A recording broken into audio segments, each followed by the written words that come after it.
You want the wife and the girlfriend too? Oh, I'm pansexual. What is that? Wait, what is pansexual? I do not care what you look like or what you have going on. I just like you as a person, and we'll figure it out. Ladies and gentlemen, welcome back to Listen, I'm the Barber podcast. We are at Cherry Hill Tattoo Convention this weekend, and I have been waiting all year to talk to this person. She is a big ball of light, a ball of joy, and an overall amazing person and an amazing soul. Cyprus, it is so good to have you on. Welcome. Hi, thank you for having me. It's so good to see you again. It's been a long year.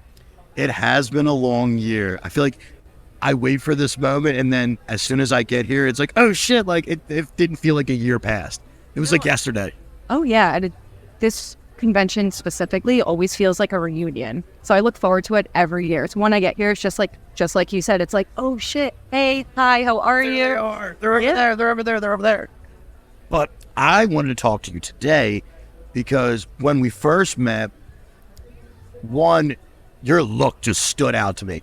Like, it turned me on for probably like an hour. I had to like really question myself, like, wow, that is such a different look. Because I've never actually seen a dark look turn so erotic. Really?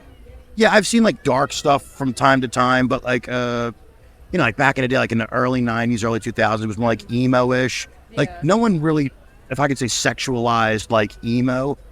Okay. That's always how I looked at it. You know? I mean, I feel like the goth subculture has always been sexualized, especially by like... Really? Yeah, like by pop culture. Wow, I see. Now that's, I guess, a part that maybe I've just never paid attention to it.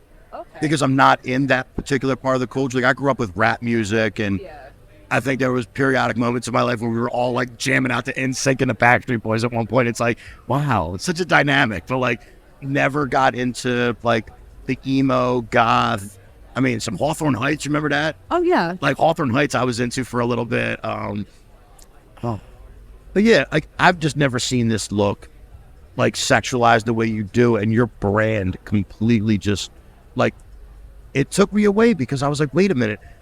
I met you, started talking to you, and you have such the most bubbly, like energetic personality, but you're very dark, very mysterious, like extremely erotic. Like, how does that work? Like the duality of your own personality, like obviously it's showing in your work.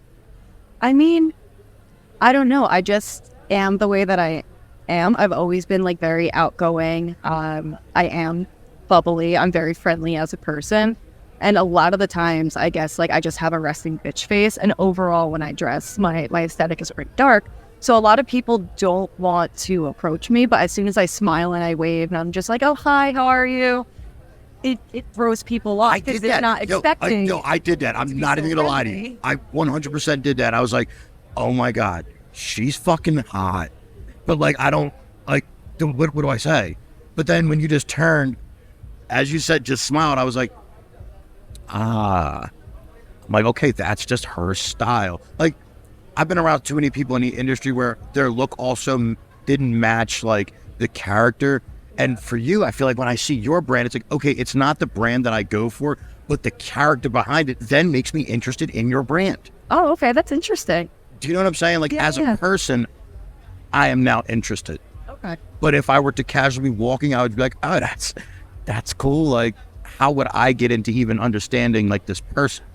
You know what I mean? So how did that come about for you, you know, with that personality and how everything is so put together so well? How did that come about? Was it a thing from a young age? Is it something you grew into? You know what I mean? Oh, yeah, no.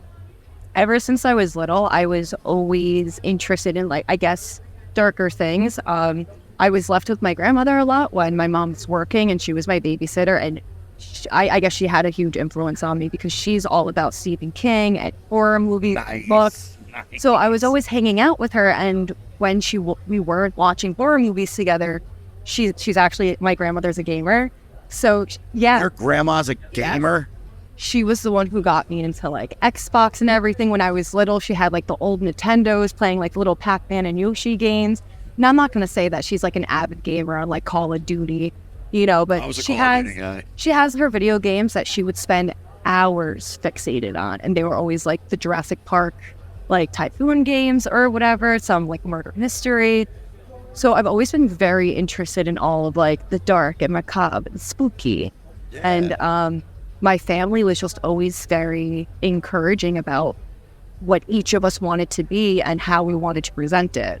Okay. So I've always just been in an environment where if I wanted to be something or dress a certain way or act a certain way, it was just always encouraged, as long as there was no harm being done to other people or myself. I like that. I truly, that's cool to hear from that perspective, because I do see a lot of people that with their branding and their personality, they have no problem. If you want to even say it in a small way, stepping on somebody to increase what they're doing.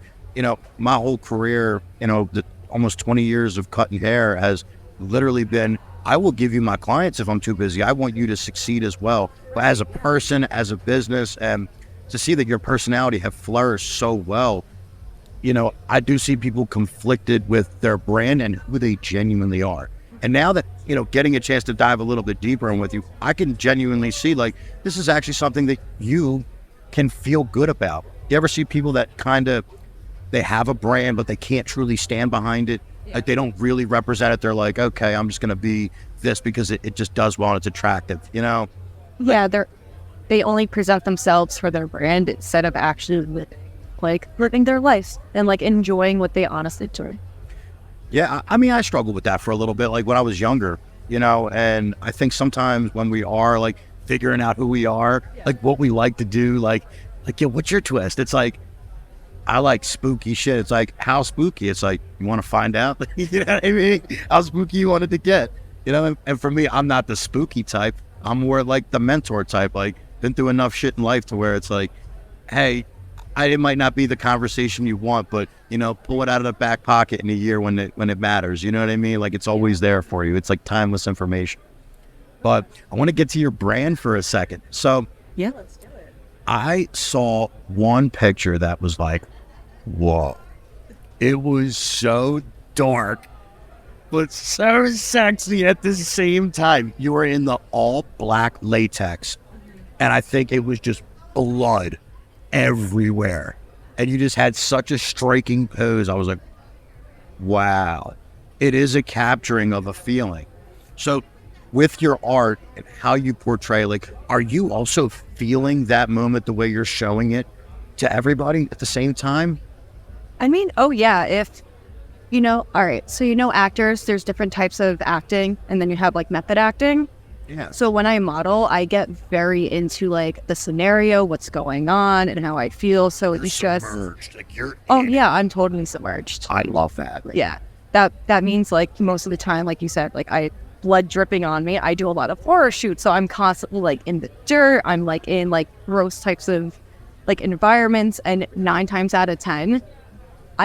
All of that's going to end up in my mouth or all over my face, where like if I come with a perfect face of makeup, that is completely getting fucked up.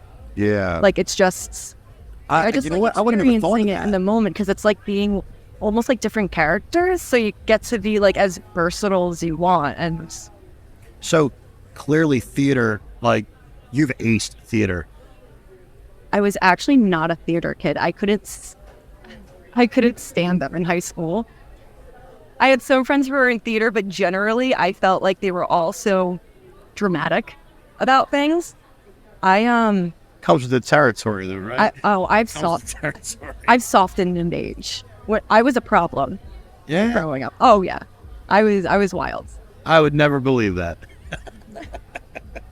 So, but with the brand itself, like the feelings that come along with it, you also have, like I said, a very erotic look. Mm-hmm. I guess, did it take a lot to feel comfortable to put that out? Yeah, little by little. I just started kind of like embracing the uncomfortability, and I do have my limits. I've always had my hard limits, and I shoot within those limits. But I like that you have a standard. That's some people just expose the standard, and then it's just like, okay, you gave up the goose. Like, you give it up once, it's over. I mean, it really depends. I've known models that go and do everything, like they shoot everything, they show everything, and they're constantly getting booked. It's really what you do and how well you do it and the connections that you make. If somebody is willing to like work with you again, if you travel, there's a lot of things in it. So it's not necessarily, you can absolutely have a successful modeling career with showing everything. Yeah. It doesn't necessarily mean if you show it once, it's done. You're done. You're not going to get paid for it. You lost your career. It just really depends on how you market yourself afterwards. So I stripped for 2 years, and that was a very, very, if I could say, vivid experience. Okay. Because I think most men would love women to just like bite at them and like want to touch them and like feel like the meat that they want to be. But then like getting into the actual industry itself and like doing it for a little while, I was like, okay, I'm here for the money.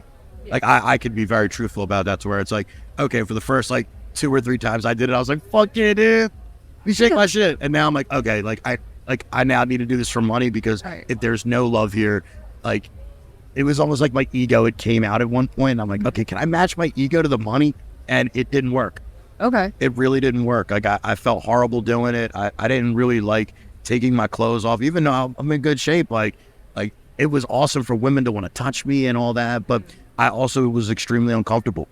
Okay. Like I could be very truthful about that.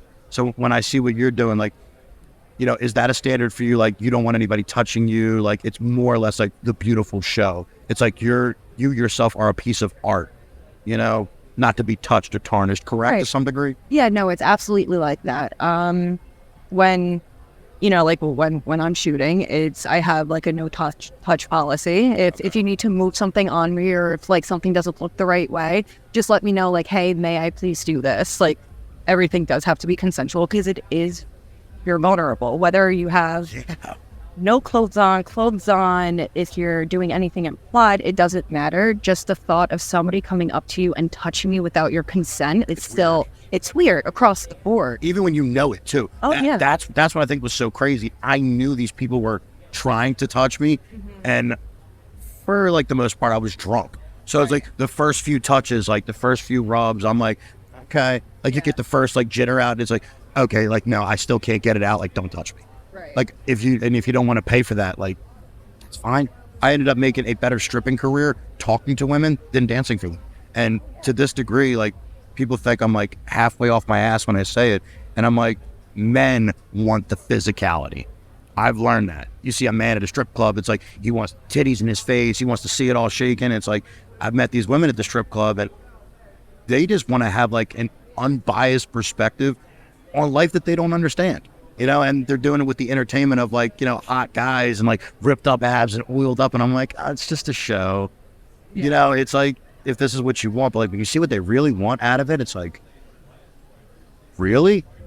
I was mind blown. So I think like the whole erotic scene for me, it was a challenge. And I guess for me as a man, I wanted the challenge, but you as a woman, like that's gotta be boundary breaking. Like women don't want to be touched.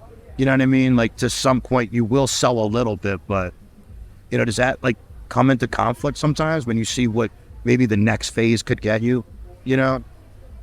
I've heard a lot of people really like question if they should take that leap. I'm actually quite comfortable with where I am. That's cool. I have a lot of stuff under my belt.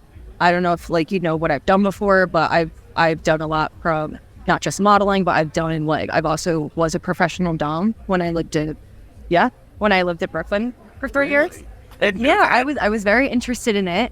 And at first I took on clients that weren't necessarily paying clients. It was just like play partners and stuff like that. Yeah. Little by little, I was like, this is awesome. I realized that not only did I get to explore that world, but I was exploring more about myself. And that's something that I really enjoyed. So then I started taking on professional clients. So that was really interesting. And then COVID happened. Yeah. And I moved back to New Jersey. And since then, I've been very, very skeptical about getting back into like dungeons or taking away old clients. And also since COVID, I have built up like almost like a different life to kind of combat how everything's shut down. So I'm like trying to juggle. I had to do the same thing. Yeah. But just different worlds, Yeah. So I'm very comfortable doing stuff like that. But for me personally, I don't think I'm going to take the next leap. Really? Yeah. I chose It's not to just take not the leap for with my me, barbershop. but I'll absolutely support like my friends and people that I know who want to, because fuck yeah, get your money, get your bag, get your coin. Yeah. I hate that like money is a big thing, because I guess in today's world we definitely have to be mindful of the bag. You know, we do. But I guess it is a blessing to have people pay for us to be who we are, because they can't be who they are. And some of those people, I would love to be able to motivate them in such a way to where it's like, yo, you can be your own person. But it does take extreme confidence. And it took me a long time to be very confident in who I was. Like, I got to a point where I'm confident enough to just talk to a random person at any time. It's like, yeah, I would show the world me having a conversation with somebody. Like, I don't care. I don't really care what anybody thinks of me, as long as, like, I know, like, in a sense of what you said a little earlier, it's like, no, if you're not doing anything with, like, malice intent, you know what I mean? Like, whether it's theater, you could express yourself in certain ways. But if there's malice intent towards, like, the result, I'm kind of away from that. Okay. And I'm okay with not collecting the biggest bag. Because I've told people plenty of times, I'm very straightforward with everything that I do, and I do really fucking good, and I don't have to sell out. That's good. And that was where I like to draw the line with my people, to where it's like, hey, can you find the point to where you don't sell out, you can be yourself and still get paid? And I'm 34 and I'm almost 20 years in the game. And I can tell people it took me that long. Like, it was fucking hard. And to see people at this convention that are themselves, shit, it's a fucking breath of fresh air. Like getting a chance to talk to you, like when I talked to Maddie in a little bit, like people that took control of their own lives, and it's like, fuck, do you care? Like, what do you care about what I'm doing? Like, yeah, exactly. I don't pay your bills. I don't coddle your wife. Like, I don't fucking pick your kids up from school. You know what I mean? Like, my opinion should literally mean dick to you. Exactly. But I have some really interesting questions to answer now. So this is where I've been extremely humbled in asking these just yet. So first off, does your sex life actually match your brand? Yeah, I'd say so. Yeah? Yeah, absolutely. So you're into latex and shit like that? Oh, yeah. So I have a leather jacket at home. It's about as far as like shiny as I get. It's very comfy though. How does it feel wearing that shit? So I like snug things. Like if you can give me a weighted blanket or like tighter clothing, I like that. So you like hugs? Yes. You love hugs. Well, not from random people. I have to know you, again, with the whole people touching you thing. It's fair. Very fair. No random hugs.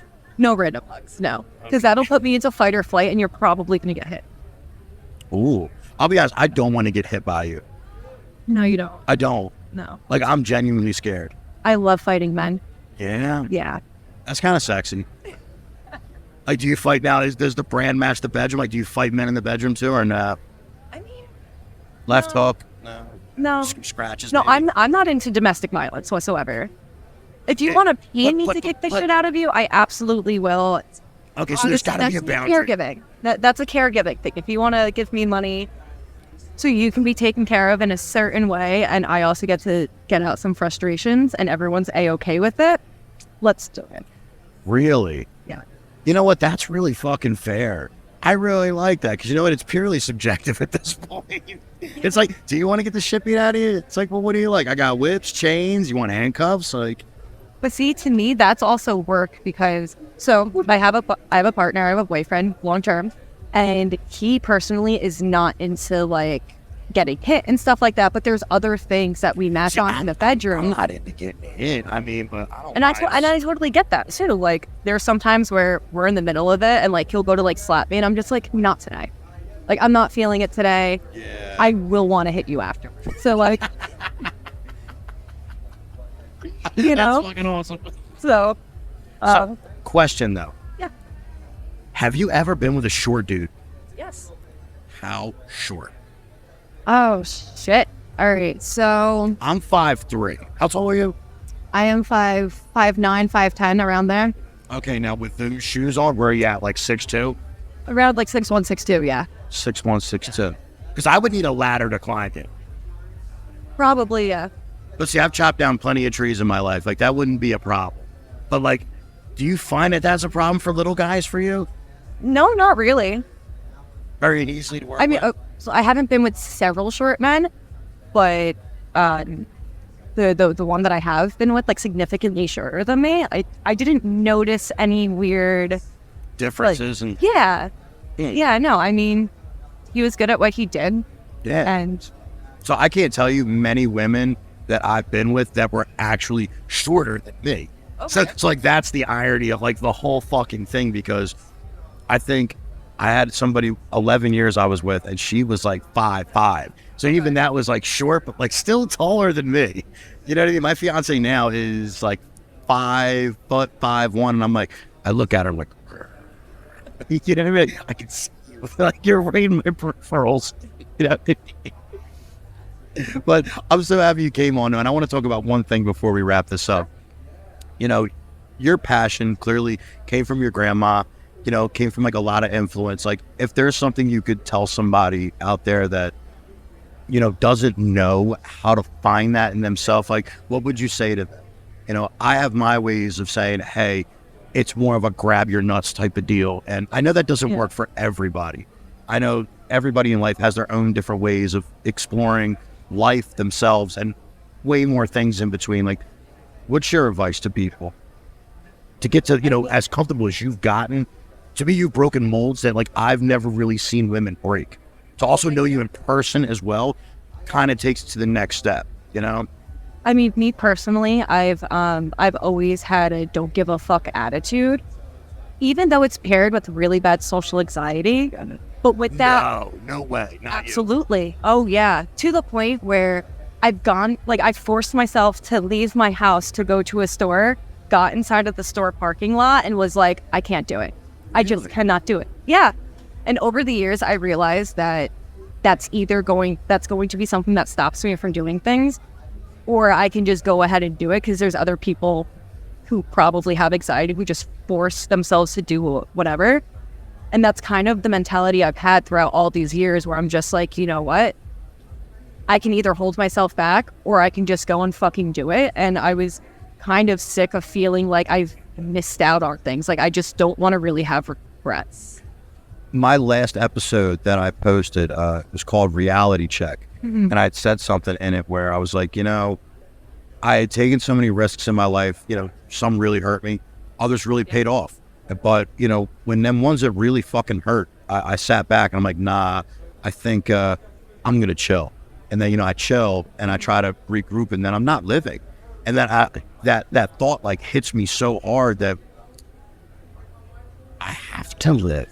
I know what it's like not to live. I'm around too many people that show me how to live. And it's like, you can't be scared. You know, like even something as small as like the grocery store. I've been there, maybe not at the grocery store, but you know, I was a fat kid at one point. So walking into the gym for me was a job. It was like, okay, I'm fucking 5'3", 210 pounds of just flubber and shit. Yeah, but you showed up. Yeah, that's what you did. Like, you showed up and you did the thing. Yeah, and I think that's what it came down to. And then I think along the journey of actually doing it, I didn't realize how many people, once I was in the space, were like, dude, I was right there. He's like, you just met me 4 years into my journey. Today's your day one. Yeah. Today's my 1,200. I'm like, wow, you're right. And we're still in the same building.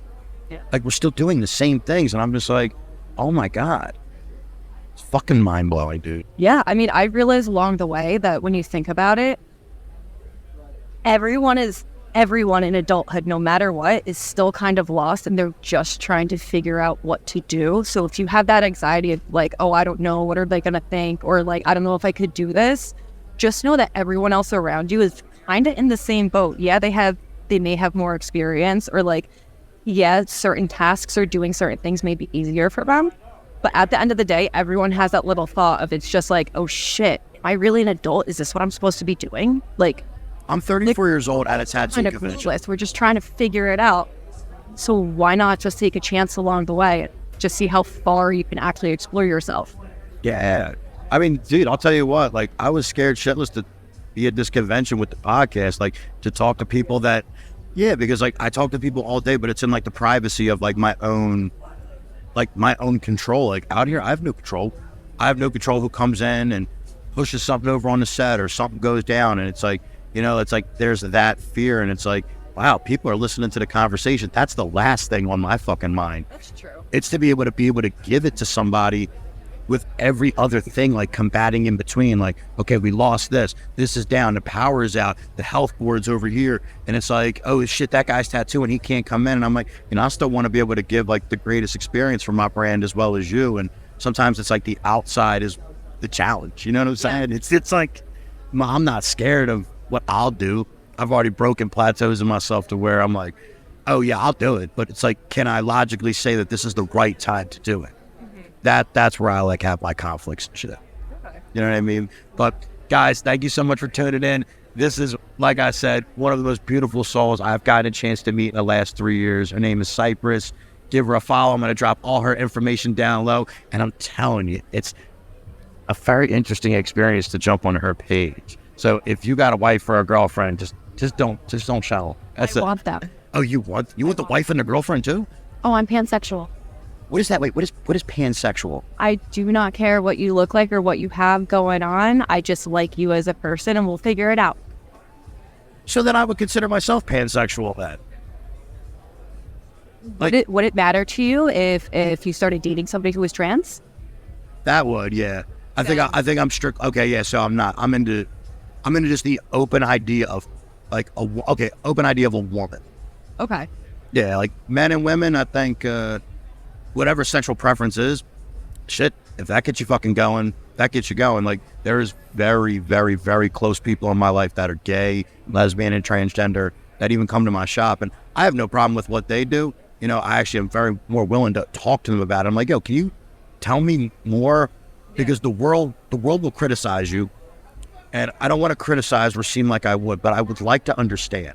Because at first I thought that what the definition you gave me of pansexual, I would take that role on, but not in a sense of if you would bring in transgenders and all that. It's like, no, I'm definitely generated towards women. You know, something about a woman, the warmth of them. Like, I think as a man, you could smell what you like. Okay. You know what I mean? I don't know if you have that as like on a pheromone.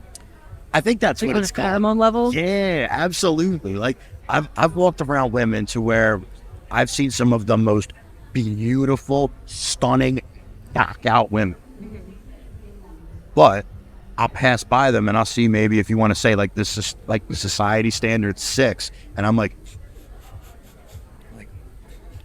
wow, hold on, what is that? Like why am I like just wafting it in? Why am I into that? Like, and I'm sitting here drop dead staring at this one individual, and they're like, why her? I'm like, I don't know, she smells fucking awesome. I'm like, the smell is fucking just the science behind pheromones is absolutely insane. Oh my god, I mean, I'll probably take it to a whole nother segment. But guys, thank you so much. I got Cypress here, guys. Tune in for the next one. We're out, guys. Thanks for tuning in. Bye.